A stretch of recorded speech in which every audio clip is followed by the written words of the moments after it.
পৃথিবীর কোনো মানুষ যদি বলে ও রব্বুল আলামিন, আমি পৃথিবীর মধ্যে সবচাইতে ক্ষমতাধর শাসক ছিলাম, সুতরাং আজকের মধ্য দিয়ে তুমি আমাকে এই হাসরের ময়দানে ক্ষমা করে দাও।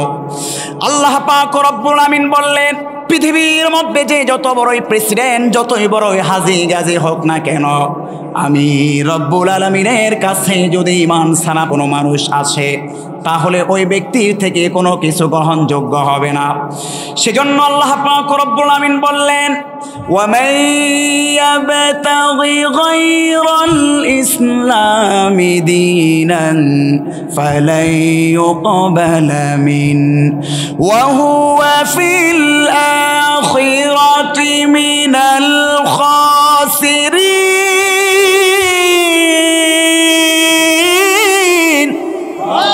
আমার আল্লাহ পাক রব্বুল আমিন জানিয়ে দিচ্ছেন, কোন ব্যক্তি যদি ঈমান ব্যতীত আমি আল্লাহ তাআলার কাছে হাসরের ময়দানে দণ্ডায়মান হয়, তাহলে ওই ব্যক্তির থেকে কোনো কিছুই গ্রহণযোগ্য হবে না, বরং ওই ব্যক্তি পৃথিবীর মধ্যে সবচাইতে ক্ষতিগ্রস্তদের অন্তর্ভুক্ত হবে। সেজন্য আল্লাহ পাক রব্বুল আলামিন সূরাত আলে ইমরানের 19 নম্বর আছে কালিমার মাধ্যমে জানিয়ে দিচ্ছেন, ইন্নাদ-দীনা ইনদাল্লাহিল ইসলাম, শুধুমাত্র একমাত্র আমি আল্লাহ তাআলার কাছে ধর্ম হিসাবে গ্রহণযোগ্য ধর্মের নাম কি? ইসলাম। সেই ইসলামের অনুসারী হয়ে আমরা সকলে খুশি না বেজার? প্রিয় ভাইয়েরা আমার, সেজন্য আল্লাহ পাক রব্বুল আমিন বিদায় হজের ভাষণে সোয়া লক্ষ সাহাবায়ে কেরামকে নিয়ে যখন রাসূলুল্লাহ আরাফার ময়দানে অবস্থান করলেন, আসমা বিনত উমাইয়া রাদিয়াল্লাহু তাআলা আনহা থেকে বর্ণিত, রাসূল সাল্লাল্লাহু আলাইহি ওয়াসাল্লাম ঠিক মৃত্যুর 81 দিন পূর্বে সূরাতুল মাইদার 3 নম্বর আয়াতের অংশ বিশেষ নাজিল হলো। জিবরাইল আলাইহিস সালাতু ওয়াস সালাম রাসূলুল্লাহর কাছে আয়াত নিয়ে তিনি আসলেন, আর রাসূলুল্লাহকে বললেন, আল ইয়াউমা আকমালতু লাকুম দীনাকুম।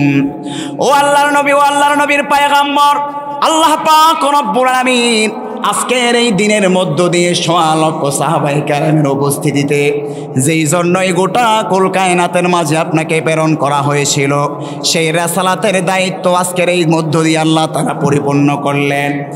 রাসূল সাল্লাল্লাহু আলাইহি ওয়াসাল্লামের মাধ্যমে আল্লাহ তাআলা আরো জানিয়ে দিলেন, ওয়া আতমামতু আলাইকুম নি'মাতি, ইসলাম ধর্মকেই শুধুমাত্র আল্লাহ তাআলা পরিপূর্ণ করে ক্ষান্ত হন নাই, আল্লাহর হাবিব বিশ্বনবী মুহাম্মদ সাল্লাল্লাহু আলাইহি ওয়াসাল্লামের মাধ্যমে আমার আপনার জন্য যত নিয়ামত রাজি আছে, এই সব নিয়ামত রাজি যিনি সম্পূর্ণ করে দিলেন তিনি কে?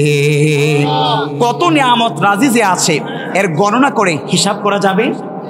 সেজন্য রাসূল সাল্লাল্লাহু আলাইহি ওয়াসাল্লাম বললেন, একজন বান্দার জন্য সবচাইতে 5টা নিয়ামত হচ্ছে সবচাইতে বড়। রাসূল সাল্লাল্লাহু আলাইহি ওয়াসাল্লাম জানিয়ে দিলেন, হাসরের ময়দানে কোনো ব্যক্তি এই 5 প্রশ্নের জবাব দেওয়া ব্যতীত এক পাও আকপিস করতে পারবে না। রাসূলুল্লাহ বললেন, সেই 5টি নিয়ামত কি? তার মধ্যে সবচাইতে বড় যে নিয়ামত, হায়াত থাকা কবলা মাউতিক, মৃত্যুর পূর্বে তুমি তোমার জীবনকে গনিমত মনে করো, কারণ এই পৃথিবীর মধ্যে ওই ব্যক্তি জীবনের মূল্য বোঝে যে ব্যক্তি পৃথিবী থেকে ওই অন্ধকার কবর ঘরের মধ্যে চলে গিয়েছে, ঠিক না বেঠে? তার কাছে হারে হারে টের পাচ্ছে সে এই পৃথিবীর সময়টা যে ওই ব্যক্তির কাছে কত গুরুত্বপূর্ণ ছিল। রাসূল সাল্লাল্লাহু আলাইহি ওয়াসাল্লাম বললেন, 2 নম্বরে একজন মুমিন বান্দার জন্য সবচাইতে বড় যে নিয়ামত, ওয়াসাবাবিকা কবলা হারামিক, একজন যুবক অবস্থায় সে যে তার গুরুত্বপূর্ণ সময়টা পেল, এই যুবকের কাছে সবচাইতে গুরুত্বপূর্ণ সময় হচ্ছে তার যৌবন বয়স। সেজন্য রাসূলুল্লাহ পরে এক হাদিসের বর্ণনায় বললেন, আল্লাহ পাক রব্বুল আলামিনের কাছে কাল কিয়ামতের ময়দানে যেই 7 শ্রেণীর মানুষ তার আরশের নিচে ছায়া পাবে, এর মধ্যে এক শ্রেণীর যুবক, যেই যুবক তার যৌবনটাকে কার ভয়ে হেফাজত করলো। প্রিয় ভাইয়েরা আমার, নাম্বার 3, বিশ্বনবী সাল্লাল্লাহু আলাইহি ওয়াসাল্লাম বললেন, বান্দা তুমি যেই কাজের মাধ্যমে উপার্জন করেছ, এই উপার্জন তুমি কিভাবে করেছ, কোন পথে করেছ, এটা হালাল না হারাম এর হিসাব যিনি নেবেন তিনি কে? 4 নম্বর হলো বান্দা তুমি উপার্জন করেছো হালাল পন্থায়, উপার্জন করেছো ভালো কামাই কাজ করে, কিন্তু সেই টাকা পয়সাগুলো তুমি যদি বেলাইনে খরচ করো, অথবা ওই হালাল টাকা পয়সাগুলো তুমি তোমার সন্তানের জন্য রেখে গেলা, আর ওই সন্তান জুয়া মদ ইয়াবার মাধ্যমে খরচ করলো, এটার জন্য আল্লাহ তাআলার কাছে জবাবদাহিতা আছে না নাই? 5 নাম্বার রাসূলুল্লাহ বললেন, বান্দা তুমি যা জেনেছ সেই অনুযায়ী তুমি তোমার জীবনকে পরিচালনা করেছো কিনা, অর্থাৎ তুমি যা জানতা সেই অনুযায়ী তুমি আমল করলা কিনা, এর জবাবদাহিতা ও হাসরের ময়দানে আল্লাহ তাআলার কাছে দিতে হবে। প্রিয় ভাইয়েরা আমার, যেই কথা বলছিলাম সেজন্য আল্লাহ পাক রব্বুল আমিন বললেন, ওয়া আতমামতু আলাইকুম নি'মাতি, আর আমি আমার রাসূলের মাধ্যমে তোমাদের জন্য যত রকমের নিয়ামত আছে এই সব নিয়ামত রাজি যিনি আমার আপনার জন্য সম্পূর্ণ করে দিলেন তিনি কে? লাস্ট ও ফাইনালি আল্লাহ তাআলা জানিয়ে দিচ্ছেন নাম্বার 3, ওয়া রাদিতু লাকুমুল ইসলাম দীনা। আর আল্লাহ পাক রব্বুল আমিন বললেন, বিষয়টা এমন না যে তুমি লাউ খাইবা না কুমড়া খাইবা, বিষয়টা এমন না যে তুমি রুটি খাইবা না পোলাও খাইবা না ভাত খাইবা।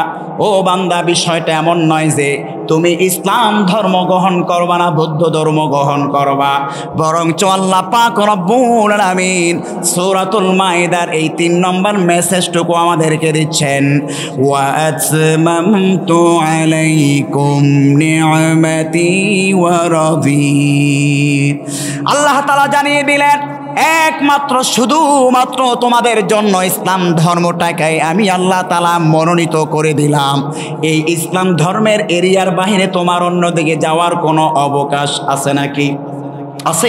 ইসলাম ধর্মের অনুসারী হওয়া ব্যতীত অন্য কোনো ধর্ম, অন্য কোনো আইডিওলজি, কোনো তন্ত্র মন্ত্র গ্রহণ করার একজন মুসলমান হিসাবে কোনো সুযোগ আল্লাহ তাআলা রেখেছেন? রাখেন নাই। সম্মানিত প্রিয় ভাইয়েরা, যে আয়াতে কারিমা আমি তেলাওয়াত করেছি, এই আয়াতে কারিমার মাঝে বলেছিলাম মেসেজ আল্লাহ 3টা দিয়েছেন। নাম্বার 1, আল্লাহ তাআলা বলছেন, আজকের এই দিনের মধ্য দিয়ে তোমাদের জন্য তোমাদের দিনকে পরিপূর্ণ করে দিলাম। আজকের এই দিন দ্বারা কোন দিন উদ্দেশ্য সেটাও আমরা তারিখের কিতাবের মাধ্যমে জানতে পারলাম। সেই দিনটা হচ্ছে রাসূলুল্লাহ সাল্লাল্লাহু আলাইহি সাল্লামের মৃত্যুর 81 দিন পূর্বে 10ম হিজরিতে 1.25 লক্ষ সাহাবায়ে কেরামকে নিয়ে যেদিন রাসূলুল্লাহ আরাফার ময়দানে অবস্থান করছিলেন, সেই দিনটাই হচ্ছে আজকের এই দিন। 2 নম্বরে আল্লাহ পাক রব্বুল আমিন বললেন, আল-ইয়াউমা আকমালতু লাকুম দীনাকুম, আজকের এই মধ্য দিয়ে তো তোমাদের দিনটাকে তোমাদের জন্য পরিপূর্ণ করে দিলাম। এখন প্রশ্ন হলো, দিন শব্দের অর্থ কি? এই দিন শব্দের অনেকগুলো অর্থ হতে পারে। সম্মানিত প্রিয় ভাইরা, এই আয়াতের ব্যাখ্যা বিশ্লেষণ বলেছিলাম, যদি কোনো মুসলমান অনুধাবন করতে পারত তাহলে কখনো তাকে কোনো কুফরি মতবাদ, কুফরি তন্ত্র মন্ত্র কিংবা অন্য কোনো ধর্মের আইডিওলজি সে কখনো বিশ্বাস করে কথা বলতো না যে ইসলাম ধর্মের যেটা ভালো আছে সেটাকেও আমরা গ্রহণ করলাম, পাশাপাশি অন্যান্য তন্ত্র মন্ত্র, অন্যান্য আইডিওলজি সেটাকেও আমরা গ্রহণ করতে পারি। কোনো মুসলমান এই কথা কখনো বলতে পারে? আরে মুসলমানের যেই ধর্মগ্রন্থ আল কোরআন, মুসলমানের যে নেতা বিশ্বনবী মুহাম্মদ মুস্তাফা সাল্লাল্লাহু আলাইহি সাল্লাম, এর চাইতে শ্রেষ্ঠ নেতা, শ্রেষ্ঠ কিতাব কি আমাদের জন্য কোনো কিছু শ্রেষ্ঠ হতে পারে? তাহলে এই শ্রেষ্ঠ রাসূল, শ্রেষ্ঠ নেতা, শ্রেষ্ঠ কিতাব, শ্রেষ্ঠ উম্মত আমাদের আল্লাহ এক খোদাকে পেয়েও এরপরেও যদি কোনো মুসলমান বলে যে ইসলাম ধর্মের অপূর্ণাঙ্গ, সেজন্য আমরা অন্যান্য আইডিওলজি, অন্যান্য ধর্ম থেকে যেটা ভালো আছে সেটাকেও আমরা গ্রহণ করতে পারি, এই কথা বলার কি কোনো আল্লাহ সুযোগ রেখেছেন? আপনার বাবা যদি আপনার জন্য সম্পূর্ণ কিছু আপনার জন্য অলরেডি দিয়েই যায়, তাহলে কি আপনি আরেকজনকে বাপ দেখে তার থেকে কোনো কিছু আদায় করার প্রয়োজন আছে?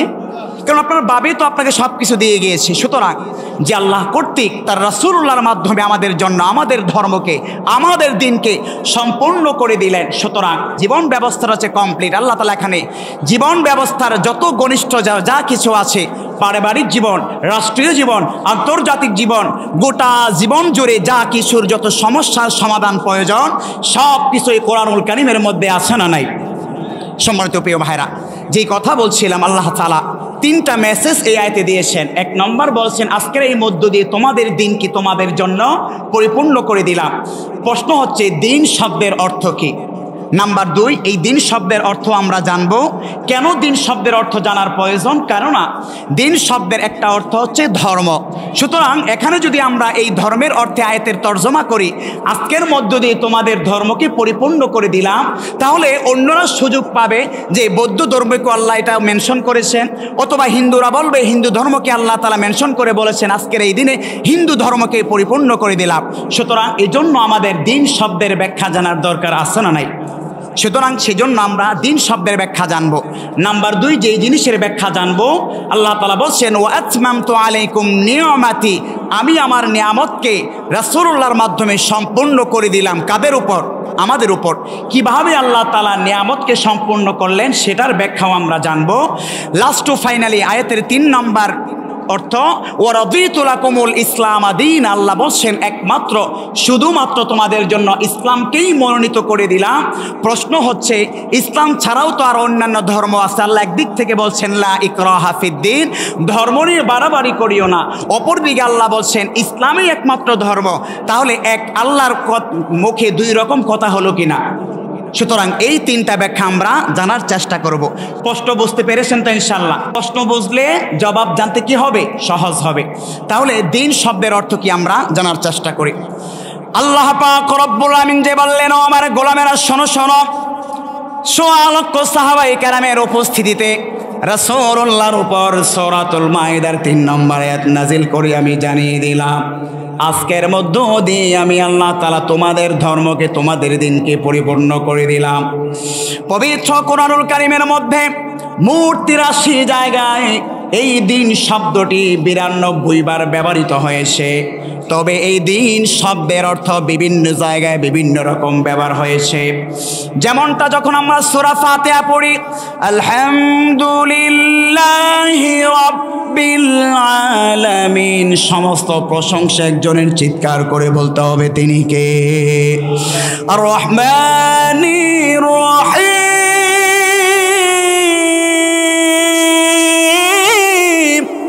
বহুত পবিত্র ওই আল্লাহ পাক রব্বুল আমিন যিনি আমার আপনার জন্য রহমান, যিনি দয়ালু। 3 নম্বর আয়াতে কারিমার মাধ্যমে আল্লাহ তাআলা জানিয়ে দিচ্ছেন মালিকি ইয়াউমিদ্দিন, বিচার দিবসের, কর্মফল দিবসের মালিক যিনি, চিৎকার করে বলতে হবে তিনি কে? আল্লাহ তাআলা মালিক ইয়াউমিদ্দিন। সূরা ফাতিহার 3 নম্বর আয়াতে যে দিন শব্দটি এসেছে, এখানে দিন শব্দের অর্থ ব্যবহৃত হয়েছে কর্মফল দিবস, অর্থাৎ হাসরের ময়দানে যে আল্লাহ আমার আপনার বিচার করবে, ওই বিচার, ওই কর্ম দিবসের মালিক যিনি, যার রাজত্ব চলবে কার?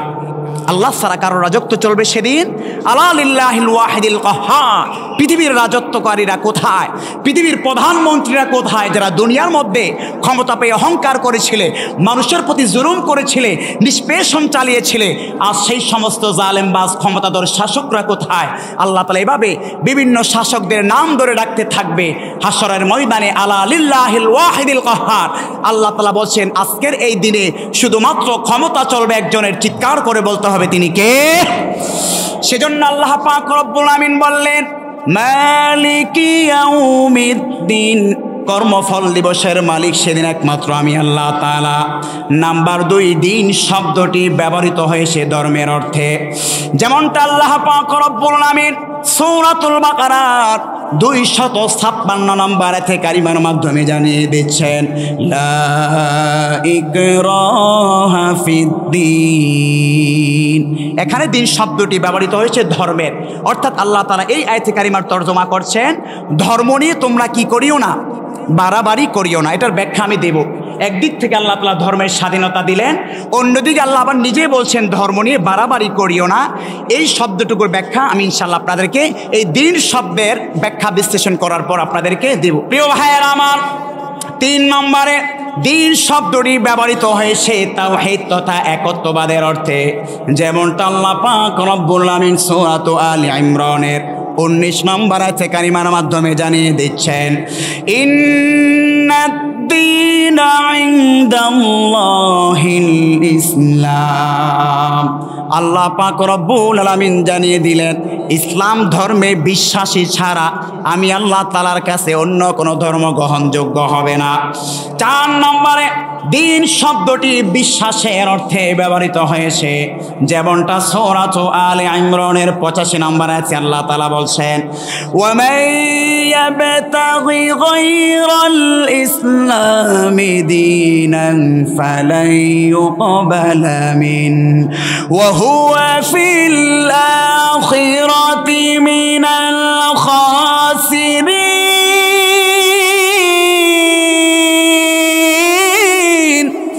আবার আল্লাহ পাক রব্বুল আমিন বললেন হাসরের ময়দানে ইসলাম ধর্মে বিশ্বাসী ছাড়া যদি কোনো মুমিন বান্দা উত্থাপিত হও তাহলে এই কোনো বিশ্বাস আমি আল্লাহ তাআলার কাছে গ্রহণযোগ্য হবে না।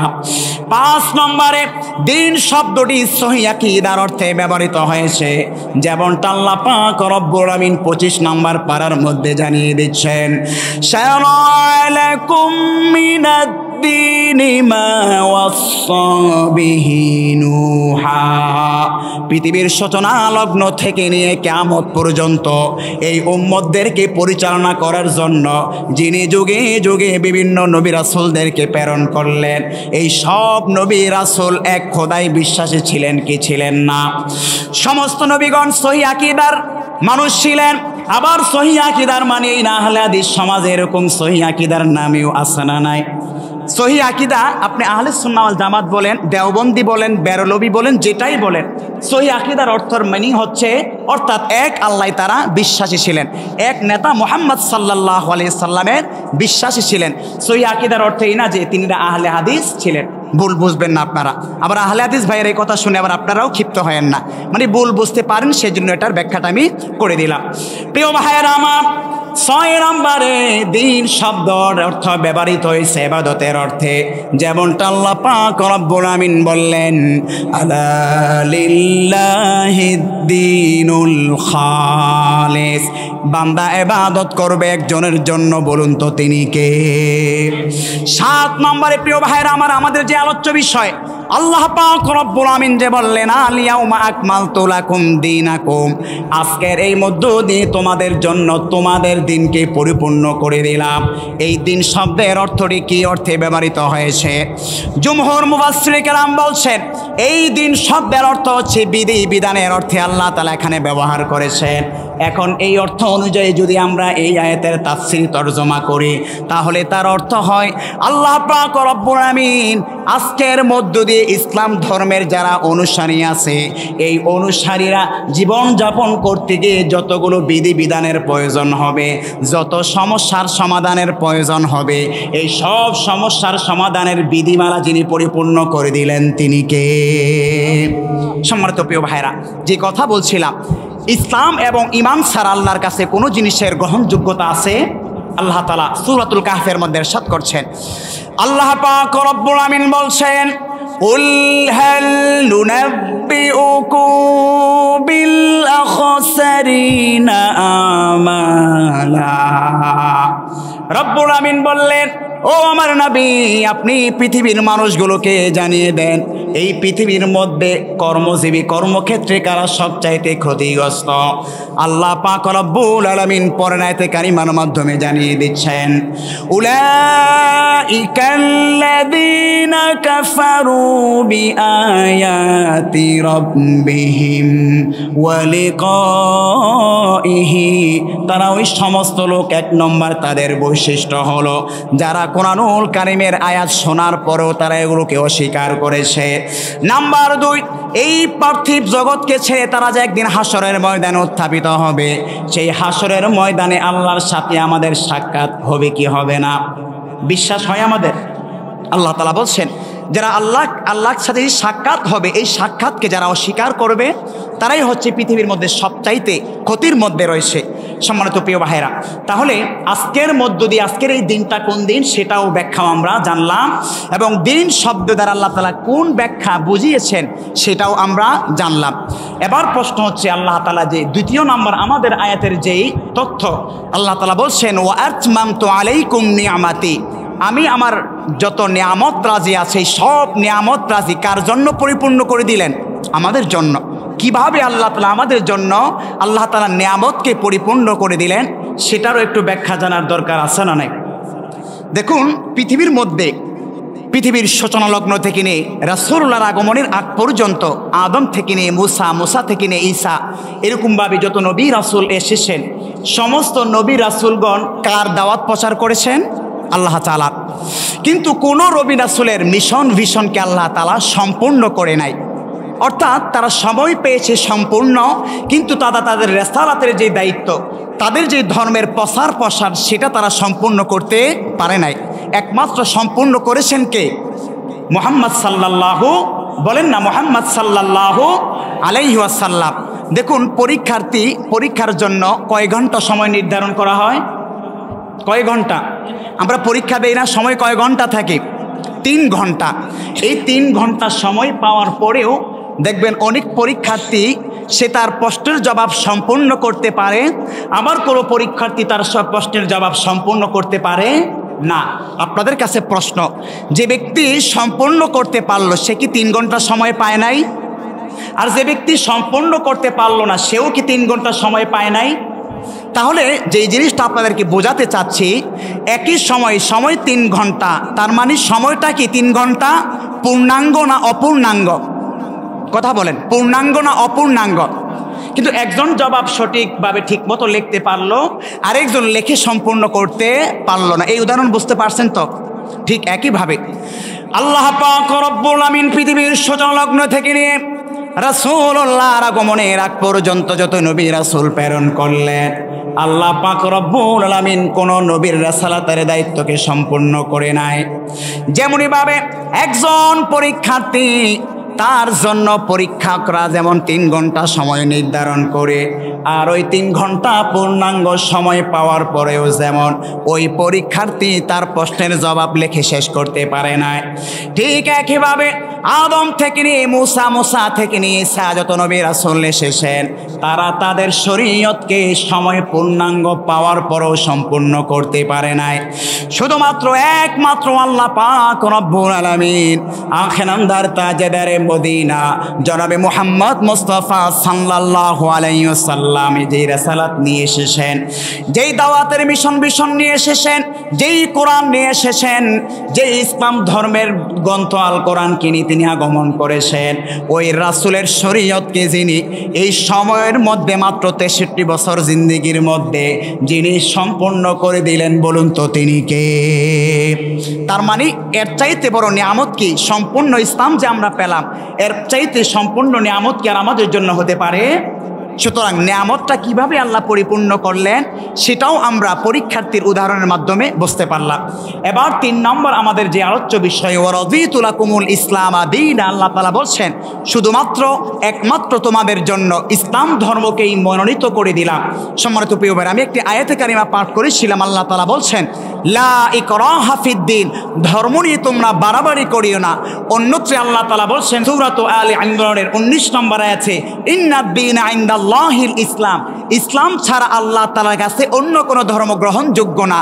তার মানে সূরাতুল বাকারার 256 নম্বর আয়াত লা ইকরাহা ফিদ্দিন, ধর্ম নিয়ে বাড়াবাড়ি করিও না, এই আয়াতের মধ্য দিয়ে আল্লাহ ধর্ম পালনের স্বাধীনতা দিলেন কি দিলেন না? কিন্তু আল্লাহ পাক রব্বুল আমিন পরক্ষণেই সূরাতুল আলে ইমরানের 19 নম্বর আয়াতে কারিমার মাধ্যমে জানিয়ে দিচ্ছেন ইন্নাদ দীনা ইনদাল্লাহিল ইসলাম, সাবধান, একদিক থেকে ধর্ম পালনের স্বাধীনতা আমি আল্লাহ তাআলা দিলাম, অন্যদিকে আমি আল্লাহ তাআলার কাছে ইসলাম ধর্ম ছাড়া আর কোনো ধর্ম গ্রহণযোগ্য না। তাহলে একই আল্লাহর কিতাবে কথা 2 রকম হলো কি না? একদিক থেকে আল্লাহ ধর্ম পালনের স্বাধীনতা দিল, কেউ হিন্দু ধর্ম পালন করবে, কেউ বৌদ্ধ ধর্ম পালন করবে, এই স্বাধীনতা দিয়েছেন কে? আল্লাহ। আবার অপরদিকে আল্লাহ তারই কিতাবের মধ্যে বলছেন জেনে রাখো সাবধান, আমার কাছে কিন্তু শুধুমাত্র ইসলাম ধর্মই গ্রহণযোগ্য। তাহলে একই আল্লাহর কিতাবের মধ্যে 2 রকম কথা পাওয়া গেল কি গেল না? এখন এই প্রশ্নের জবাব কি হতে পারে? আমার প্রিয় ভাইয়েরা, এর জবাবের জন্য আপনাদের মাঝে একটা উদাহরণ আমি পেশ করি।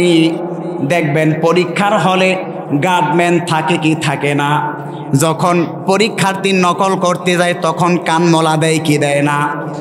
আমার প্রিয় ভাইয়েরা, পরীক্ষার্থীর জন্য 3 ঘন্টা নির্ধারণ করা হয়।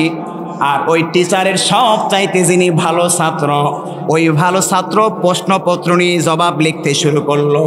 লিখতে লিখতে যখন 2 নম্বর প্রশ্নের জবাব লিখতে শুরু করলো, এবার তার টিচার দেখতে পেল তার আপন কাছের 1 নম্বর ছাত্ররা প্রশ্নের জবাব সঠিক যেটা সে এটা না লিখে ভুল জবাব লিখতেছে। পৃথিবীর এমন কোনো পরীক্ষার হল কি আছে নাকি যেই পরীক্ষার হলে গার্ডম্যানরা বলে এই সাবধান তুই তো ভুল লিখছিস? এরকম কেউ বলে? হাজারো ভুল করার পর উস্তাদ দেখতেছে সে আমার ছাত্র, সে আমার ছেলেও যদি হয়, তারপরেও কি পরীক্ষার হলে কোনো গার্ডম্যান তার এই ভুল ধরিয়ে দেয় যে তুমি ভুল লেখছ? ধরিয়ে দেয় নাকি? কিন্তু প্রিয় ভাইয়েরা আমার, যেই কিনা 3 ঘন্টা সময় পার হওয়ার পর সময় শেষ হয়ে গেল, এবার যখন ওই স্যারের কাছে তার খাতা গেল, এবার পরীক্ষার প্রশ্নের জবাব যদি সঠিক লিখে থাকে তার জন্য 100 থেকে 100 নাম্বার আছে না নাই? আর যদি পরীক্ষার হলে সে ভুল লিখে থাকে, যদিও তার টিচার দেখছে, এই দেখার পরেও নাম্বারের মধ্যে গোল আলো আছে না নাই? এখন কোনো মানবতার প্রতিষ্ঠান যদি বলে না না এই নাম্বার আমরা মানি না, কারণ আপনার সামনে আপনার সম্মানিত ছাত্র 1 নম্বর পরীক্ষার হলে হয়, সে কেমন করে আপনার সামনে দেখে দেখে ভুল লিখলো, আর আপনি এটা দেখেও কেন ভুল ধরলেন না? এটা কি কখনো পৃথিবীর মানুষ প্রশ্ন করে? এই উদাহরণ যদি আপনারা বুঝে থাকেন, এবার আপনাদের বুঝতে সহজ হবে আল্লাহ যে একদিক থেকে ধর্ম পালনের স্বাধীনতা দিলেন, অপরদিকে আল্লাহ বললেন একমাত্র ইসলাম ধর্ম আমার কাছে গ্রহণযোগ্য। যদি আপনারা এই উদাহরণ বুঝে থাকেন তাহলে ওটাও আপনারা বুঝবেন। প্রিয় ভাইয়েরা আমার, আল্লাহ তাআলা বলছেন ধর্ম পালনের স্বাধীনতা আমি দিলাম ঠিক, কিন্তু সাবধান জেনে রাখো, ধর্ম স্বাধীনতা যেমন আমি আল্লাহ তাআলা দিয়েছি, সব ধর্ম কিন্তু আমি আল্লাহর কাছে গ্রহণযোগ্য না। ঠিক যেরকমভাবে সব প্রশ্ন লেখার জবাব লেখার স্বাধীনতা যেমন উস্তাদ পরীক্ষার হলে দিয়েছেন, ভুল হওয়ার পরেও যেমন উস্তাদ ভুলটা ধরে নাই, কারণ সেটা নিয়ম না, বরং পরীক্ষার হলে সঠিক লেখেন কিংবা ভুল লেখেন, এটাই স্বাধীনতা। কিন্তু পরীক্ষার পরে উস্তাদের কাছে গ্রহণযোগ্য হবে সঠিক জবাব, ভুল জবাব যেমন উস্তাদের কাছে গ্রহণযোগ্য না, ঠিক একইভাবে আল্লাহ তাআলা বলছেন ধর্ম পালনের স্বাধীনতা আমি যেমন দিয়ে দিলাম বান্দা, আর তুমি ইসলাম ধর্ম ব্যতীত রেখে অন্য ধর্ম যে গ্রহণ করছো, আর আমি আল্লাহ তাআলা জানিয়ে দিলাম এই ধর্ম গ্রহণযোগ্য কিন্তু আমার কাছে না। যেমনইভাবে সঠিক জবাব ছাড়া উস্তাদের কাছে নাম্বার পাওয়া যায় না, ঠিক একইভাবে সঠিক ধর্ম পালন করা ব্যতীত আল্লাহ তাআলার কাছেও অন্য কোনো ধর্মের বিশ্বাসী হয়ে যদি আল্লাহ তাআলার কাছে হাজির হয়, আল্লাহ সেই জবাবও জানিয়ে দিচ্ছেন ইসলাম ধর্ম ছাড়া আমি আল্লাহ তাআলার কাছে কোনো ধর্ম গ্রহণযোগ্য। আপনারা কি বুঝতে পেরেছেন আমার এই ব্যাখ্যাটা? প্রিয় ভাইয়েরা আমার, সেজন্য আল্লাহ পাক রব্বুল আমিন সূরাতুল মাইদার 3 নম্বর আমাদের যে আলোচ্য বিষয়, সেই আলোচ্য বিষয়ের মধ্যে আল্লাহ তাআলা জানিয়ে দিলেন ওয়ারাদিতু লাকুমুল ইসলাম দীনা। আল্লাহ তাআলা বলছেন শুধুমাত্র একমাত্র তোমাদের জন্য ইসলাম ধর্মকে কি করে দিলাম? মনোনীত করে দিলাম। সুতরাং ইসলাম ধর্ম ছাড়া কি আল্লাহ তাআলার কাছে কোনো ধর্ম গ্রহণযোগ্যতা পাবে? সম্মানিত প্রিয় ভাইরা, আমাদের সমাজে কিছু তথাকথিত মডারেট মুসলমান বের হয়েছে। কি রেট? মডারেট। আচ্ছা বলুন, মোবাইলের মধ্যে ভার্সন আছে না নাই? যুবক ভাইরা, মোবাইলে ভার্সন আছে না নাই? কি স্যামসাং, তারপরে কি যেন ব্র্যান্ডের মোবাইল, আরে কি যেন বলে আইফোন একটা বের হয়, এর পরের বছর কয়েক বছর পর আরেক ভার্সন বের হয়, পোলাবান ধুমাইয়া আগের ভার্সন বিক্রি করে আবার নতুন ভার্সন কিনে। কিন্তু ইসলামের মধ্যে কি কোনো ভার্সন আছে? মোবাইলের ভার্সন হতে পারে, বিভিন্ন ধর্মের ভার্সন হতে পারে, কিন্তু আল্লাহ পাক রব্বুল আলামিন আজ থেকে 1000 বছর পূর্বে যে ইসলাম তিনি আমাদের জন্য দিয়ে গিয়েছেন, ওই ইসলাম ধর্মের মধ্যে কি কোনো মডারেট নামে কোনো ভার্সন হতে পারে? সেজন্য দেখবেন কিছু কিছু পৃথিবীর মধ্যে মানুষ আছে, এরা বলে আমরা ওরিয়েন্টালিজম ইসলামকে পছন্দ করি, অর্থাৎ যার অর্থ হচ্ছে পশ্চিমাদের দৃষ্টিতে যে তাদের চোখে যে ইসলাম ভালো লাগে ওই ইসলামটাই হচ্ছে মডারেট ইসলাম।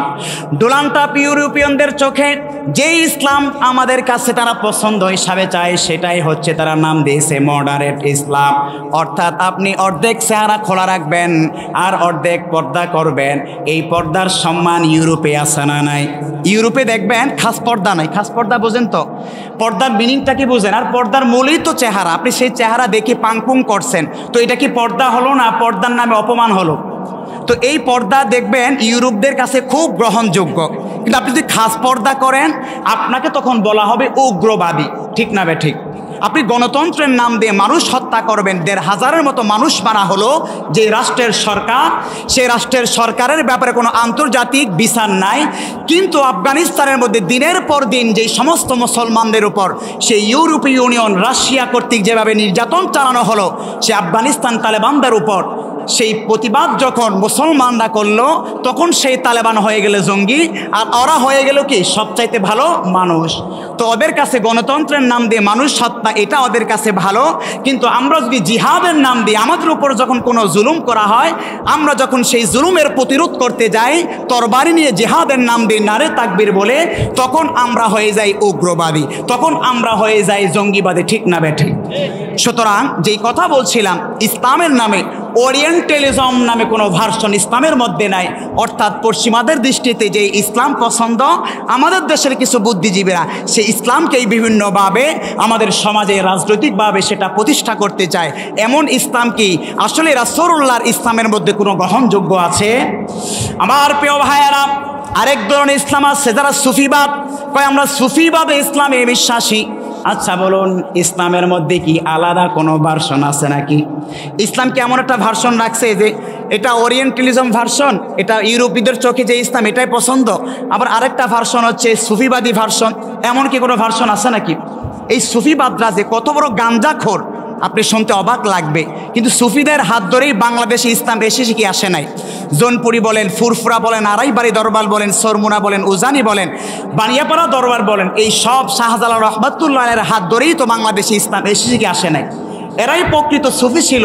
আর এই সমস্ত সুফিদের নাম বিক্রি করে যেই সমস্ত দরবারগুলোতে গাজার আসন নিয়ে বসে থাকে, ওরাই হচ্ছে প্রকৃত ভণ্ড। কথা বলেন ঠিক না বেঠিক? এমন কিছু ভণ্ডের দরবার বাংলার এই জমিনের মধ্যে আছে না নাই? পেরিগিরি আর মাজার পৌজা চলছে দেশটা জুড়িয়া, সেরে কি আর ভণ্ডামিতে দেশটা গেছে বরিয়া। আরে গাজার কলকে টান মারিয়া, গাজার কলকে টান মারিয়া, হায় রে দেখায় বাবার শান, ওরা শিক্ষিত শয়তান, ওরা শিক্ষিত শয়তান। এমন কিছু ভণ্ডের দরবার বাংলার এই জমিনের মধ্যে আছে না নাই?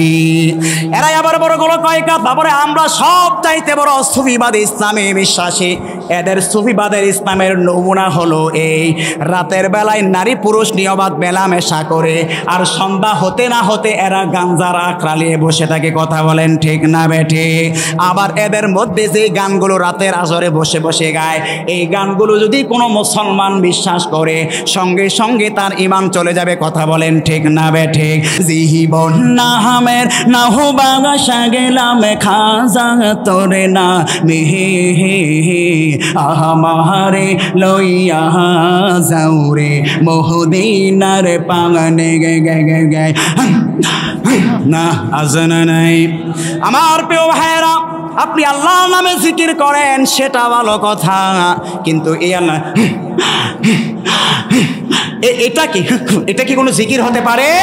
সুতরাং এই সমস্ত সুফিবাদের নাম দিয়ে যারা বিভিন্ন সম্মান বাবার নামে গায়, আর সেই শানের মাঝখান দিয়ে হু হু হু করে, এটা সম্পূর্ণ ইসলামের নামে ভণ্ডামি। কথা বলেন ঠিক না বেঠিক? প্রিয় ভাইয়েরা আমার, সেজন্য বলছিলাম জীবন নামের নাও বাসাইলাম খাজা তোর নামে। কোনো মুসলমান যদি কথা বলে বিশ্বাস করে, তার ঈমান আছে না গেছে? খুব খেয়াল করে শুনুন প্রিয় ভাইয়েরা আমার, জীবন নামের নাও বাসাইবে মুসলমান কি বাবার নামে নাকি আল্লাহর নামে? কারণ আল্লাহ পাক রব্বুল আমিন একজন মুসলমান হিসাবে তার জীবনটা রব্বুল আমিন ক্রয় করে নিয়েছেন। আর আল্লাহ তাআলা বলছেন, আমার জীবন দেওয়া আমার জন্যই তুমি কুরবানি করো। কিন্তু ওই ভণ্ডের দরবারে তারা বলছে জীবন নামের নাও বাসাইলাম খাজা তোর নামে। পড়েন নাউজুবিল্লাহ। এই কথা বলে কোনো মুসলমান যদি বলে এবং বিশ্বাস করে, তার ঈমান আছে না গেছে?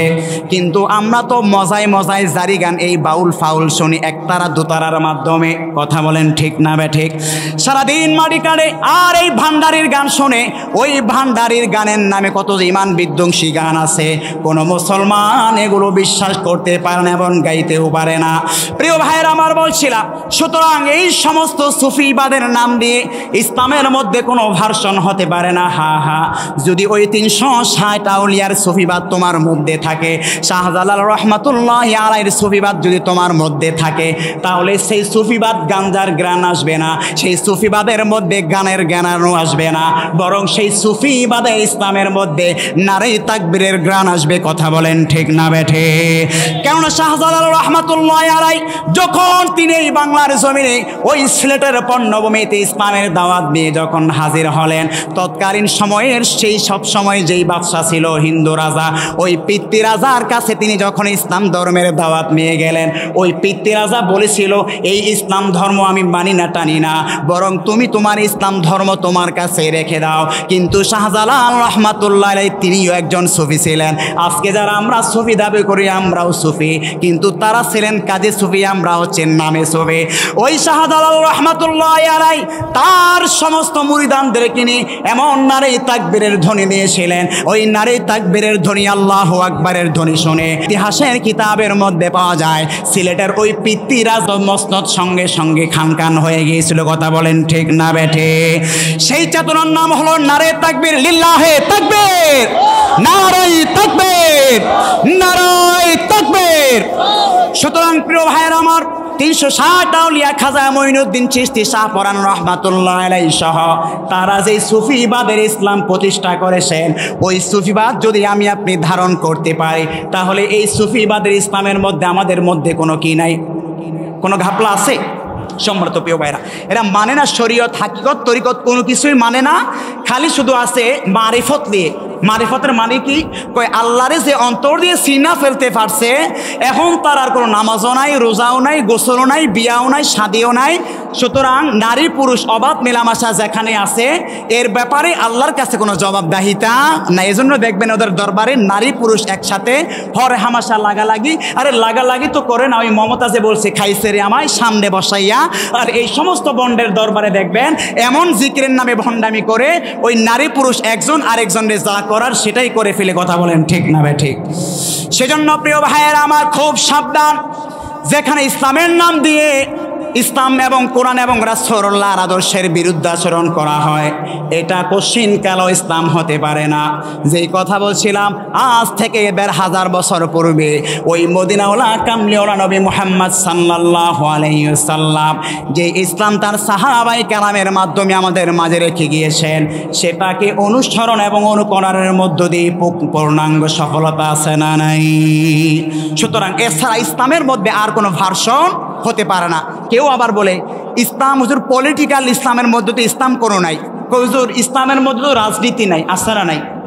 একদল সারে, একদল গ্রহণ করে বাড়াবাড়ি করে, আরেক দল কি করে ছাইরা দেয়। ইসলামের মধ্যে কি নাই? রাজনীতি নাই। যে আয়াতের অর্থ আপনাদের মাঝে করলাম, ইসলাম যদি রাজনীতিবিহীন হয়, ইসলাম যদি রাষ্ট্র পরিচালনার কোনো মানদণ্ড না থাকে, তাহলে সেই ইসলাম কি পূর্ণাঙ্গ হলো না অপূর্ণাঙ্গ হলো? কথা বলবেন, কিন্তু বোঝেন না বোঝেন বলবেন যে হুজুর বুঝি নাই। কিন্তু বোঝার পরে যদি চুপ থাকেন তাহলে এটা কি? বোবা শয়তান। এজন্য কথা বলেন, আপনার ইসলাম ধর্মের মাঝে যদি রাষ্ট্র পরিচালনার কোনো নিয়ম নীতি না থাকে, তাহলে ওই ইসলাম কি পূর্ণাঙ্গ হলো না অপূর্ণাঙ্গ হলো?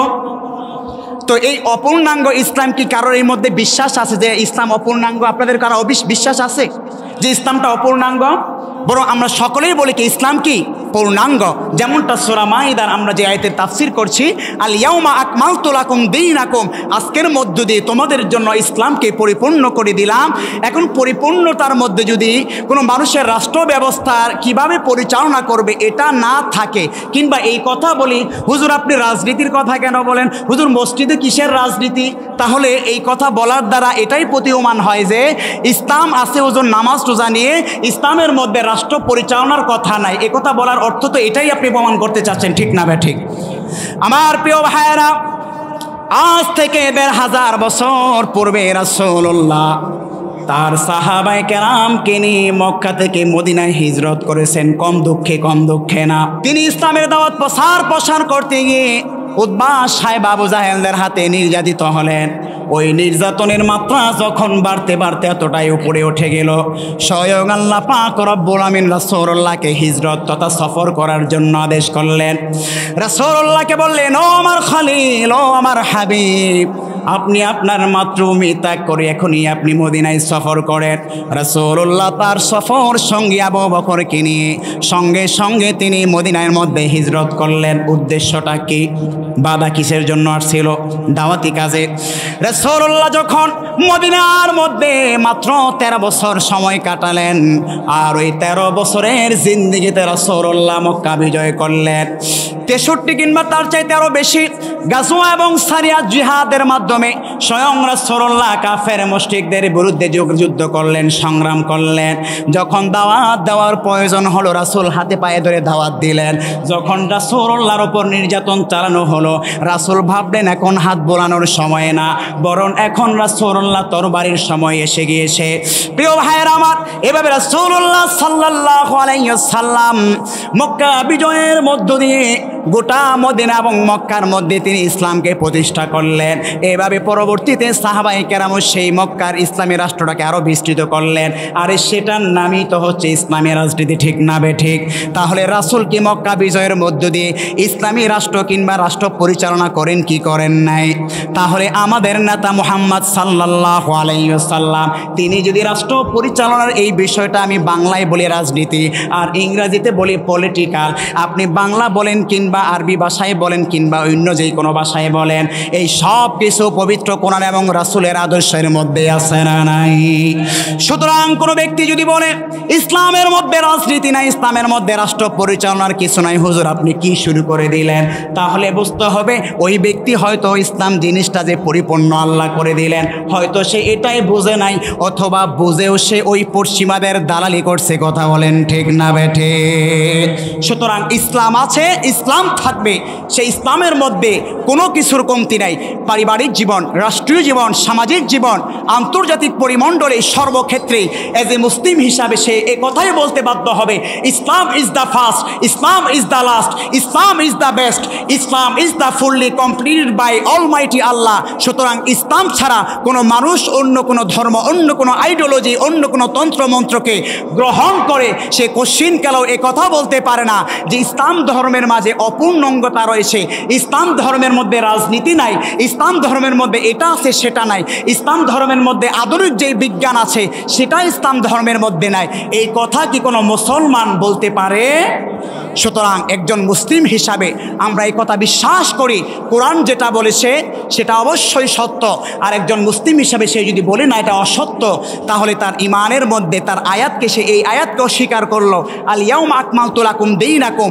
আর কোনো মুমিন মুসলমান যদি বুঝে শুনে আয়াতকে অস্বীকার করে, সঙ্গে সঙ্গে সে রাসূলুল্লাহর উম্মত থেকে সদস্যপদ বাতিল করবে, ঠিক না বে ঠিক? সেজন্য প্রিয় ভাইরা আমার বলেছিলাম, ইসলাম রাসূলুল্লাহ যেভাবে প্রতিষ্ঠা করে গিয়েছেন সেই ইসলামকে আমাদেরকে প্রতিষ্ঠা করতে হবে। সুতরাং আপনাদেরকে হাত জোর করে বলে যাব, এই ইসলাম ধর্ম পরিপূর্ণতা পেয়ে আমরা সকলেই খুশি না বেজার? যে ইসলাম ধর্মকে গাইডলাইন করার জন্য যেই নেতা আমাদেরকে পাঠিয়েছেন সেই নেতা পেয়ে আমরা খুশি না বেজার? ওই নেতা এই পৃথিবীর মধ্যে ইসলাম প্রতিষ্ঠা করেছেন কিসের মাধ্যমে? দাওয়াতি কাজের মাধ্যমে। যখন যেটা প্রয়োজন হয়েছে এই সবগুলো আমার আপনারও করার দরকার আছে না নাই? এখন হুজুর দাওয়াত তো দেই ঠিক, সব কিছু করি, হুজুর আপনি অনেক হুজুর আপনি অনেক ভালো মনে করতাম, কিন্তু আপনিও দেখি রাজনীতি করেন, আরে আপনিও দেখি রাজনীতির আলোচনা করেন হুজুর, আরে হুজুর আপনি তো ভালো মনে করতাম। অথচ ওই মুসল্লি কিনা সে রাজনীতি করে, অর্থাৎ মুসল্লি হিসাবে আপনি রাজনীতি করতে পারবেন, একজন খতিব কিংবা ইমাম কিংবা একজন হুজুর হিসাবে তার রাজনীতি করার অধিকার নাই। বিশ্বটা তো এরকমই, ঠিক না বে ঠিক? মানে আপনি রাজনীতি মুসল্লি ঢুকতে পারবেন, কিন্তু হুজুর ইসলামী রাজনীতির কথা বলবে, রাসূলের আদর্শ বাস্তবায়নের কথা বলবে, আর আপনার গায়ে চুলকানি। আসলে বাস্তবে এটা চুলকানি না, বরং তার ইমানের মধ্যে কমতি আছে। কথা বলেন ঠিক না বে ঠিক? সুতরাং ইসলাম ছাড়া মুসলমানদের কাছে অন্য কোনো আইডিওলজি গ্রহণযোগ্য হতে পারে না। আমার প্রিয় ভাইয়েরা, আমি সমস্ত পেশাজীবী মানুষদেরকে বলছি, অনেক তন্ত্রমন্ত্র দেখেছি, সব তন্ত্রের দেখা শেষ। আগামীর বাংলাদেশ আমরা দেখতে চাই ইসলামের বাংলাদেশ। কথা বলেন ঠিক না বে ঠিক? নারায়ে তাকবীর, আল কোরআনের আলো, আরে গড়ে গেলে তো অনেক দিনই জ্বালাইলেন, এখন তো সময় এসেছে আল কোরআনের আলো সংসার পর্যন্ত জ্বালানোর কথা বলেন, ঠিক না বেঠিক? আমার কৃষক ভাই শ্রমিক ভাই একটি কথা বইলা যাই, জেনে রাখো ইসলামে ছাড়া শান্তি কোথাও নাই, ঠিক না বেঠিক? আমার কৃষক ভাই শ্রমিক ভাই একটি কথা বইলা যাই, জেনে রাখো ইসলামে ছাড়া শান্তি কোথাও নাই, ঠিক না বেঠিক? সুতরাং ইসলামের মধ্যে পূর্ণাঙ্গ শান্তি এবং সব সমস্যার সমাধান রয়েছে। আমি যে আয়াতে কারিমা পাঠ করেছি, আয়াতে কারিমার 3টা মেসেজ ছিল। 1 নাম্বার, আল ইয়াউম দ্বারা আজকের এই দিন, সেই দিনটা হচ্ছে আজ থেকে 1000 বছর পূর্বে বিদায় হজের সময় রাসূলুল্লাহর মৃত্যুর 81 দিন পূর্বে 1.5 লক্ষ সাহাবাই কেরামকে নিয়ে তিনি যে আরাফার ময়দানে অবস্থান করছিলেন, সেই দিনটা হচ্ছে আজকের এই দিন। আর আকমালতু লাকুম দীনাকুম, দিন আজকে যে আল্লাহ পরিপূর্ণ করে দিলেন, সেই পরিপূর্ণতা কি? সেটা হচ্ছে ইসলাম ধর্ম পালন করতে গিয়ে যত বিধি বিধানের প্রয়োজন, যত সমস্যা পড়বেন, সেই সমস্যার সমাধান কি হতে পারে, এই সব সমস্যার সমাধান যিনি বিদায় হজের বাসনের পূর্বে রাসূলুল্লাহ যখন আরাফার ময়দানে অবস্থান করছিলেন, সেই দিন আল্লাহ তাআলা সব সমস্যার সমাধান এই কোরআনের মাধ্যমে তিনি পরিপূর্ণ করে দিলেন। নাম্বার 2, আমরা জেনেছি 3 নাম্বার, দিন শব্দের ব্যাখ্যা বিশ্লেষণ কি হতে পারে, এটাও আমরা জানলাম। আমাদের আয়াতের 2 নাম্বার পয়েন্ট হচ্ছে ওয়া আতমামতু আলাইকুম নিয়ামাতি, আল্লাহ তাআলা যে নিয়ামত দিয়েছেন সেই নিয়ামতটা কি, কিভাবে পূর্ণাঙ্গ করলেন, সেটাও আমরা জানলাম। লাস্ট টু ফাইনালি আয়াতের 3 নম্বর প্রেক্ষাপট, আল্লাহ তাআলা বলছেন ওয়া রাদিতু লাকুমুল ইসলাম দীনা, ইসলাম ধর্মকে শুধুমাত্র তোমাদের জন্য মনোনীত করে দিলাম। সুতরাং আল্লাহ তাআলা আমাদের সকলকে যে কথাগুলো বলেছি আমাকে সর্বপ্রথম আমল করার তৌফিক দান করুন, আপনারা যারা শুনেছেন আপনাদেরকে আমল করার তৌফিক দান করুন, পড়ছি আমিন।